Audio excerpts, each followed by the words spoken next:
Halo teman-teman, welcome back to my YouTube channel. Jumpa lagi dengan saya, Dr. Rudi. Kali ini kita akan membahas bagaimana sih gejala dan tanda anemia dan bagaimana cara penanganan anemia atau kekurangan sel darah merah.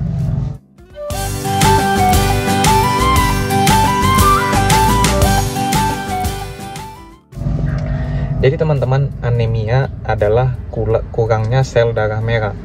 Jadi bukan tensi darah yang rendah disebut dengan kurang darah, tetapi anemia adalah kurangnya sel darah merah. Sedangkan tekanan darah yang rendah atau darah rendah itu adalah biasanya tekanan darah rendah karena sedikitnya atau kurangnya tekanan darah yang dipompakan dari jantung. Jadi sangat berbeda antara anemia dan tekanan darah rendah ya teman-teman. Jadi apa sih gejala utama dari anemia? Gejala utama anemia biasanya adalah orang tersebut akan lemas, pucat, dan mudah lelah. Dan dalam beberapa kasus bisa mengakibatkan juga sesak napas ya teman-teman. Jadi bagaimana cara kita untuk mengetahui anemia atau kurangnya sel darah merah?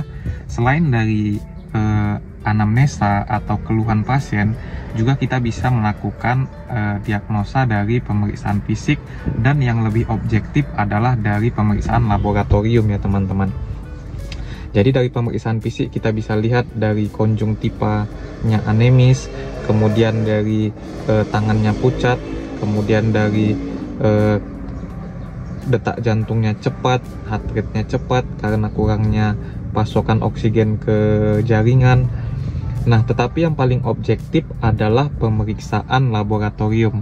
Dari pemeriksaan laboratorium nanti kita bisa lihat nilai Hb, kemudian MCP, MCH, dan MCHC. Nah, itu nanti akan sangat membantu untuk juga penegakan diagnosa ya teman-teman. Dari MCP, MCH, dan MCHC, kemudian sel leukosit, trombosit juga nanti sangat berperan untuk menegakkan diagnosa dari pasien tersebut.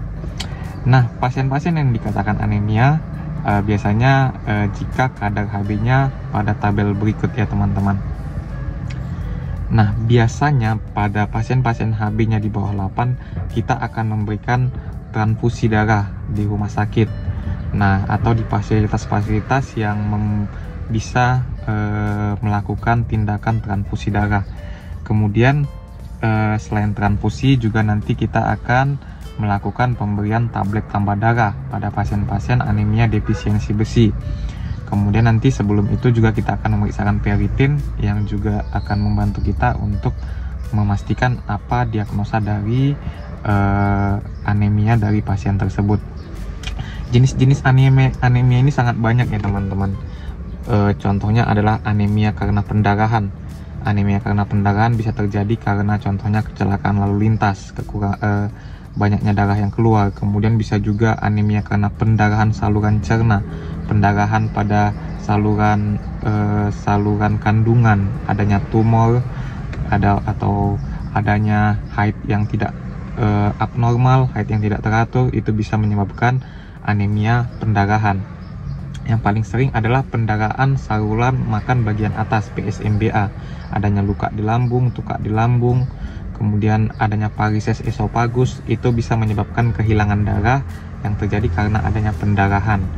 Kemudian selain itu ada juga anemia karena penyakit ginjal.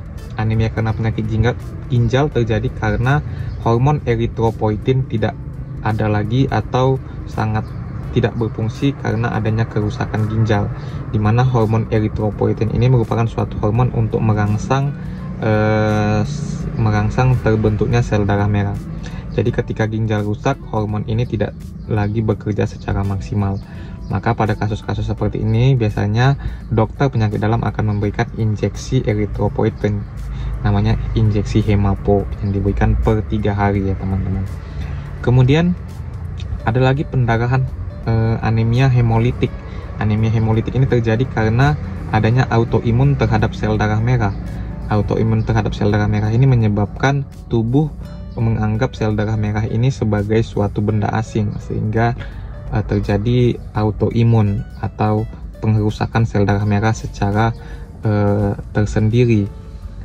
Artinya tubuh kita melawan sel darah merah tersebut, sehingga sel darah merah tersebut pecah dan terjadilah anemia. Kemudian ada lagi anemia karena malaria. Karena malaria juga sel darah merahnya pecah karena parasit malaria, mengakibatkan sel darah merahnya turun. Kemudian banyak lagi contoh-contoh anemia. Anemia karena penyakit kronis. Contohnya pada pasien-pasien TBC paru atau pasien-pasien infeksi-infeksi yang, atau karena penyakit tumor di bagian tubuh yang lain, itu tentu akan mengakibatkan produksi sel darah merah akan terganggu. Kemudian cukup banyak lagi anemia defisiensi besi, karena contohnya ada cacingan. Cacing tersebut akan menyerap zat besi sehingga pembentuk sel darah merah akan terhalang, sehingga produksi sel darah merah juga terganggu. Banyak lagi jenis-jenis talasemia atau penyakit bawaan juga biasanya terjadi mengakibatkan kondisi yang anemia. Banyak sekali teman-teman kondisi-kondisi yang mengakibatkan terjadinya anemia. Tetapi yang paling penting, jika HB-nya di bawah 8, maka seharusnya diberikan transfusi darah di rumah sakit, sehingga tidak mengakibatkan kerusakan organ-organ yang lain, contohnya paru-paru, jantung, ginjal, dan juga otak. Dan yang paling penting adalah melakukan pemeriksaan darah untuk mengetahui apa penyebab anemia tersebut. Oke teman-teman, cukup sekian informasi singkat saya tentang anemia, gejala anemia, pemeriksaan anemia, dan jenis-jenis anemia, serta penanganan anemia. Jangan lupa untuk like, komen, dan subscribe, serta tanyakan apa yang teman-teman ingin tanyakan di kolom komentar. Jika saya berkesempatan, saya akan balas, dan jika tidak, maka kita nanti akan berdiskusi di lain waktu. Oke teman-teman, terima kasih, salam sehat.